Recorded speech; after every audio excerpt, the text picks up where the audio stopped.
দুপুরে রান্নার আয়োজনে ছিল কাঁচা আম দিয়ে ডাল। আসসালামু আলাইকুম, কেমন আছেন আপনারা সবাই? চলে আসলাম নতুন আরও একটা রান্নার ভিডিও নিয়ে। আমি আসলে অসময়ে আল্লাহর রহমতে এক জায়গা থেকে কাঁচা আম পেয়েছি।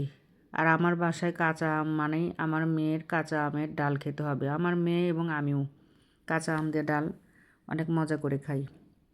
ডালটা বসিয়ে নিলাম। ডালটা যখন এরকম বলক চলে আসবে তখন হলুদের গুঁড়া দিয়ে নিলাম। এখন দেব পেঁয়াজ কুচি, রসুন কুচি, কাঁচামরিচ ফালি করে রাখা।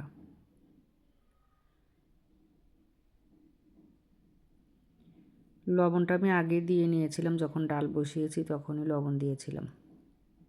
এখন ডালটা ফুটে গেছে, আমি ডালটা একটু ঘুটনি দিয়ে ঘুটে নেব।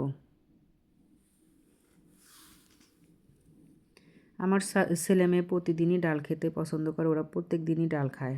আমার বাসায় ডাল রান্না করি আমি প্রতিদিনই। ডালটা ঘুটে দেওয়ার পরে এখন আমি কাঁচা আমটা দিয়ে নিচ্ছি। এখন ডালটা বাগার দেব। বাগার দেওয়ার জন্য বাগারটা রেডি করে নিই।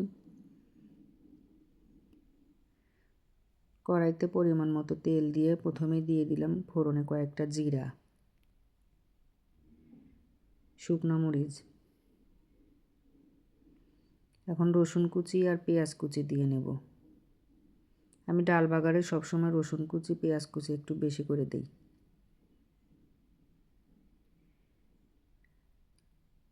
লাল করে ভাজা হয়ে গেলে ডালটা এখন আমি বাগার দিয়ে দেব।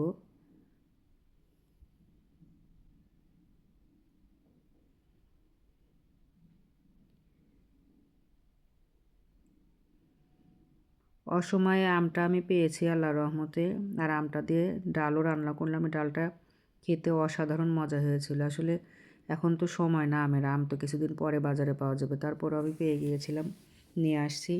আল্লাহ হাফেজ।